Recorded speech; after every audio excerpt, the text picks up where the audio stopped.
I continue to think about reputation. In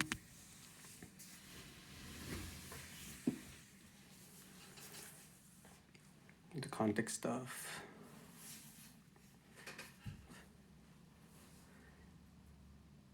expressing that emotions and spirituality are a significant part of my life. While I am while I am surrounded, while I am related to a community that values science, mathematics, objectivity as pretty high standards, as pretty important values. While being in such social circles or even professional circles,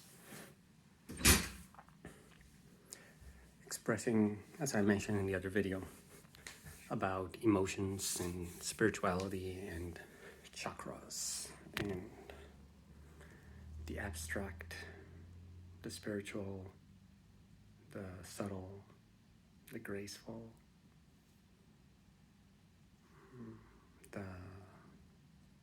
the unknown, the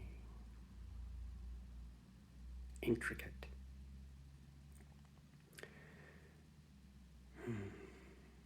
The intricacies of the nature of our own beings. And using terms such as chakras and the masculine and the feminine energies, and talking about that several parts of me are talking with one another or communicating with me. I feel that as I express these thoughts, I feel somewhat of a fear of ostracism, of mocking, that I may be mocked by some of the communities that I'm a part of. It's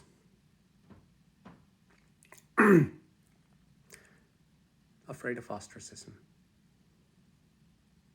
It's the equivalent of when I was a teenager. Liking mathematics was simply, in high school, was almost enough to be excluded from the social group. It seems that here in scientific communities, no, what should I call them? Mental communities? Mental-oriented communities. Yeah, that sounds all right. In mental-oriented communities, speaking of chakras or energies or God is somewhat like that. It's when someone starts talking like that, people might be like,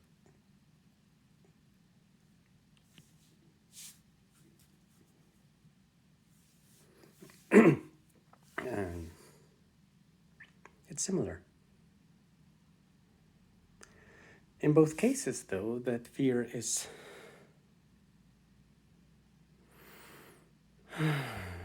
well, it seems frivolous.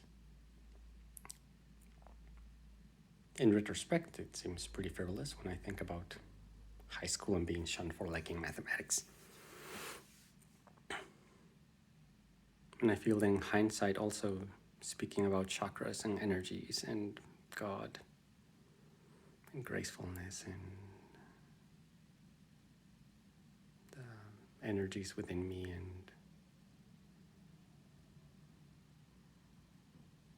feelings of the heart and unseen and unproven realms. In hindsight, this may just seem also frivolous. Because it is really just a social fear.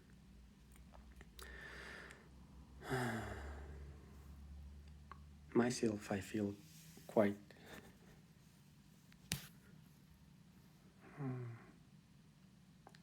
rooted in my opinions.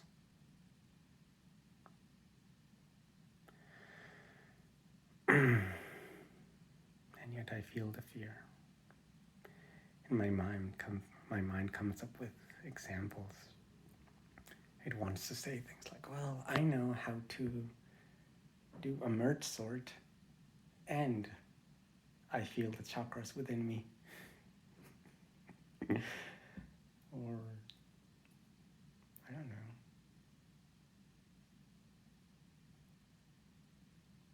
Well, I am familiar with number theory geometry and I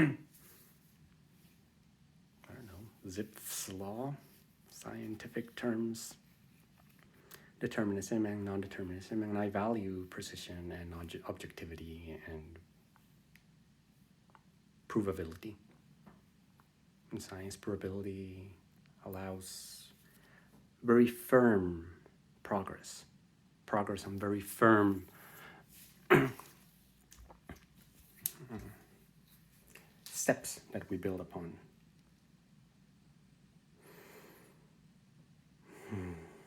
Sequentially. More like tree-like. But yes, the idea is, can we build something solid that we know will not crumble underneath because we have proven it to be so. We have proven this to be true.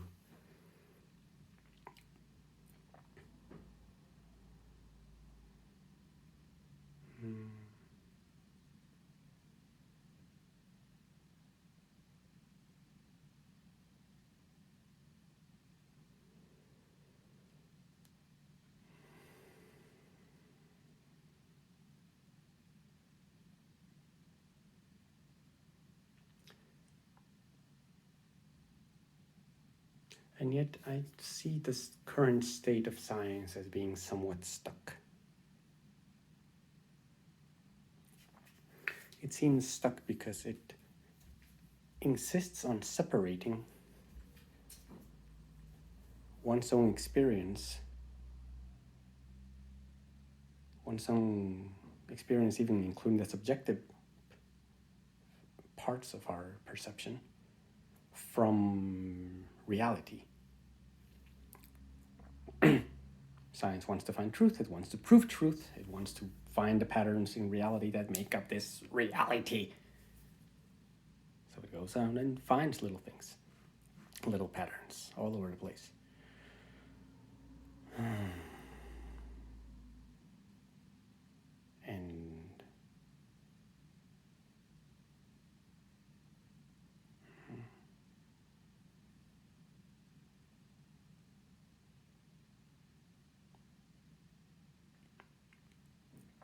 And it tries to separate the subjective from the objective, saying, no, that's too subjective, or that we cannot use that data, that is compromised data, and here's the objective data. How can we make something objective? We make it measurable, we make it standard, we make it the same for everything, comparable. And it works. It's just that, well, the boundary between objective and subjective is not, it's not a boundary truly, it's a spectrum.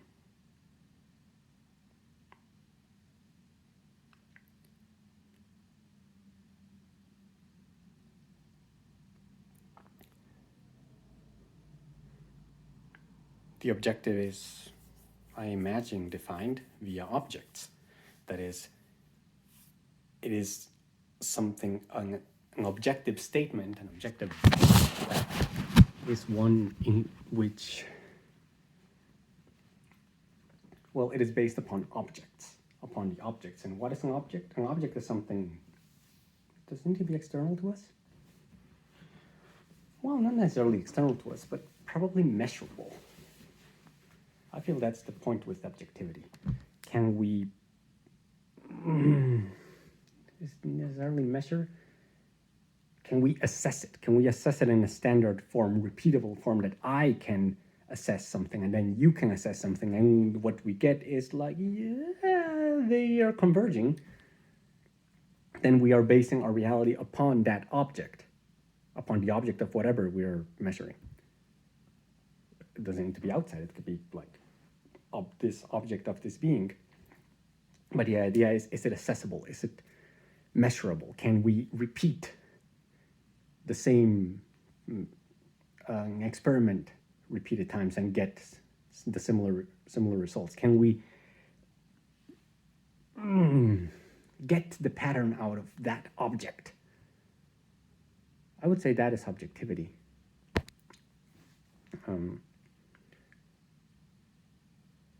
Whereas subjectivity is something subjective. It's something about the subject. And who is the subject? I am the subject. I am the subject in this game. I am the subject, and there are objects in the world. So I guess the subject, I am the assessor. I am the judge. I am the one who determines whether, yes, this is true or is not true. So if it is from the subject, I would say something subjective, a statement, subjective statement is something I would say that comes from the subject. That is like my opinion. Like I smell something, like objectively, it's like, okay, yeah, there's a certain gas that comes out, and it has this certain configuration, and it has this certain temperature and this certain humidity, and because of the light hitting it, then it's blah, blah, blah, blah, blah. We can featureize whatever we want about the gas. And then someone comes along and goes like, I come along and smell the gas, and I'm like, what is that gas like? It's somewhere in between mango and white sage. Right? It's like, I like it, but I wouldn't use it in my bedroom. Opinions of a subjective nature. It's the subject. I am the subject. I am expressing whatever I want. It's not measurable. Well, we do not measure. We cannot assess. That's the thing I think that people use usually to separate objective and subjective statements. The objective is repeatable. The objective is accessible. People can converge on the same opinion. Something that comes from a subject can be complex. It's not always a clear statement. Things from the subject sometimes, because they're all here and they're all kind of scrunched up, and especially if it's a new experience, it's like, what is that?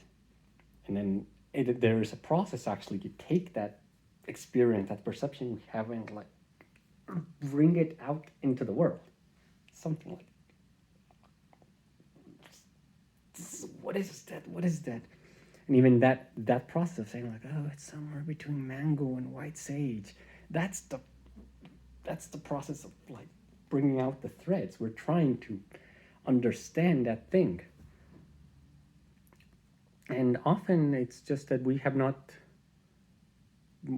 built a standard enough structure for the subjective to be considered objective. Because it seems pretty hard. Although I believe that that's been the case for a lot of things. Like there are many things which before were probably only subjective, and then they have become objective as we have found ways to assess and measure. Like I imagine loudness of sound. Before we had, before, 3 centuries, and before we probably didn't have much any way to figure out, like measure how loud something is. We can just say like, oh yeah, that's a soft sound. Oh, that's a loud sound. Oh, that's a very loud sound. Like normal comparisons, yes, but then we get Imagine we hear the bells many times. I hear them all the time in the morning, and it's too loud. And it's too loud, and I don't want to hear those bells. So I go to the town hall and complain and say, "Hey, the bells are too loud. I can't sleep. You got to turn them down." And other people can be like, "Oh, that's not too loud. No, that's not loud enough. I'm fine with it." But then you're like, "No, but I cannot sleep if those bells are there." And then it was a matter of opinion. It was a matter of opinion of figuring out, well, is it soft or loud? Do you like the smell or not? Well, do you feel this energy in your belly or not? Yes, I do. Or, yeah, I don't. But it wasn't provable. This sound loudness thing was not a provable statement that we can transfer easily between each other. I feel it's soft. I feel it's loud. Maybe you have more... maybe I have more perception emphasis on the particular frequencies that bell is ringing at. And maybe that's unusual, and that's why other people think it's not very loud. And now, recently, we have it. After 3 centuries, after 3 centuries hence, these days we have ways to measure sound. We have ways to measure sound in loudness and in frequency and in both. We have these cool spectrograms that we can figure out, oh, it's loud, but at this frequency. It's loud at this frequency. It has nothing in this frequency. Like we have made ways of measuring. Before, a loudness rule could only say, it cannot be too loud. It could not be loud enough for the displeasure of more than, 10 people in town. Like those could be the rules if we're trying to standardize. But now we have things that have gotten finer because we have simply standardized ways of measuring. Oh, how loud it can be? It cannot be louder than 80 decibels. Decibel. What's a decibel? Someone made a lot of work to figure out, like, let's try to measure this loudness, and then voila, they have it. They transformed something subjective into the objective. It's been happening with many things. Color. How subjective was color before? And now we have found ways to map it onto three-dimensional map of colors. And that's amazing. That's amazing to me. It's also something that went from the subjective to the objective. And now here we are in our present time, and people still talk about and the science is all the way at the frontier and trying to figure out things, and they hear, and some people hear like, oh, chakras, I don't know, bioenergetics, the telepathy, the enlightenment, and the kundalini. What is all that stuff? That's not objective. Get it out of me. It's like, these people, they know nothing.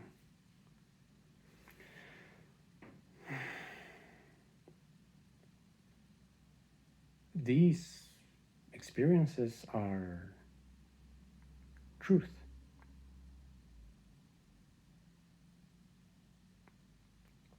Many of these statements are spoken with genuine intent. They are rooted in experience. And they are truth.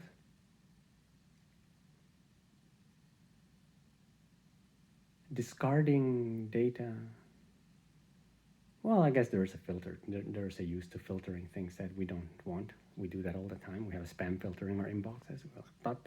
Don't want. It might be the case for some people. Some people, they got tired of chakra. They said, okay, anything with the word chakra in it, throw it out. It seems to me that some people's minds work like that. The chakra. That can be the key word to denote something that can get you shunned from a mental-oriented community. The chakra.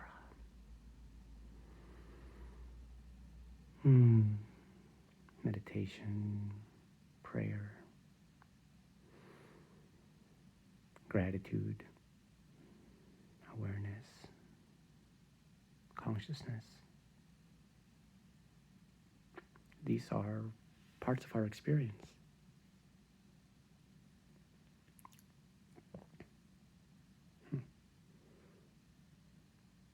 I can do a merge sort.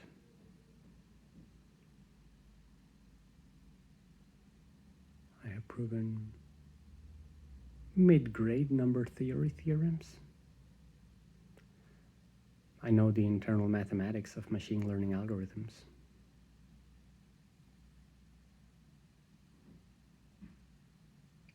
I know the difference it makes for a single bit in a binary over 1 gigabyte in size to make it absolutely crash and fail.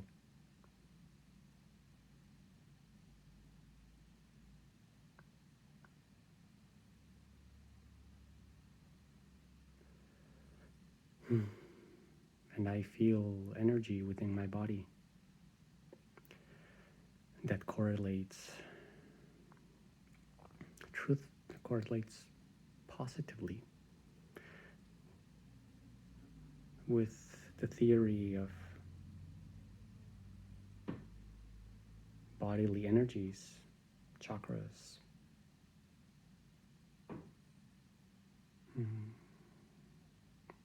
shamanic energies. My life experiences correlate with it.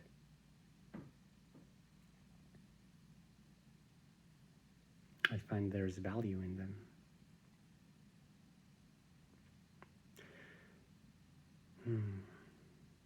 And there are smudges of the fear that my saying and publishing this makes me lose my credibility. Credibility. There's this blogger in YouTube called Hank Green who was commenting one day on this famous Oumuamua rock that was moving along the solar system. He was describing it and saying pretty truthfully, well, a lot of people say it's aliens. It's probably not aliens. But, you know, truthfully, honestly, it would be really cool if it were aliens. But I'm not going to, but that's not really what I would opine, that like that's not an opinion, because, well, partly because I'm worried about my credibility. And he's right. Credibility it's a very valuable thing in society. That's often what gives us our social standing. Credibility. Banks allow us to use money and credit money to our names because we have enough credibility that we will pay it back, that there will be a healthy flow, a mutually agreed flow of money with these people.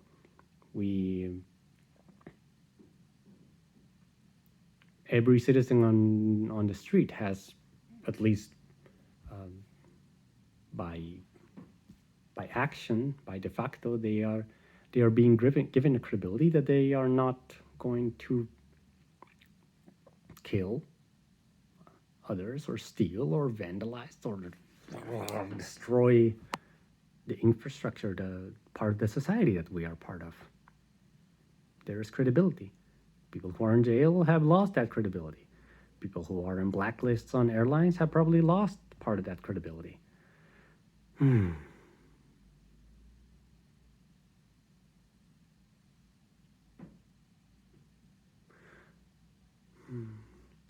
These days, a person like in the software engineering industry,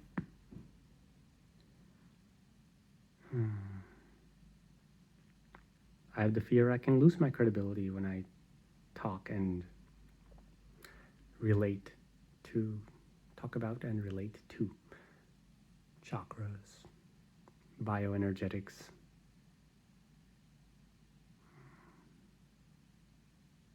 subtler realms. And opine that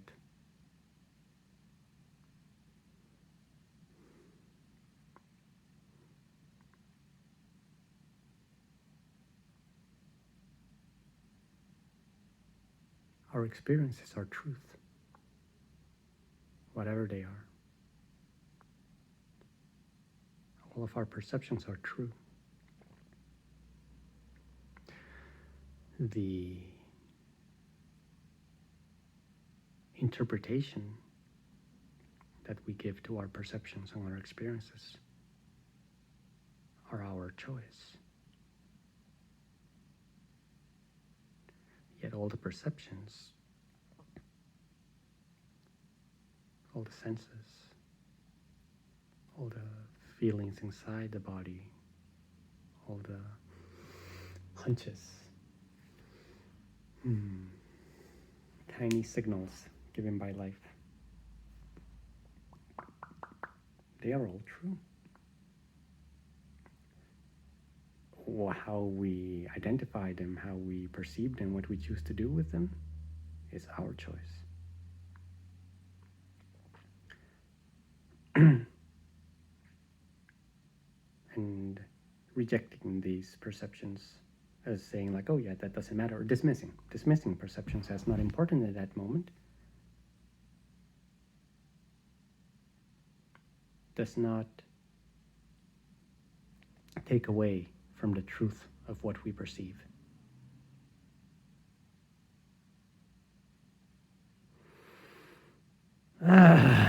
Credibility. Credibility. Phew! Out. Whew. Spread. Go out into the world. I could use not being afraid of losing my credibility.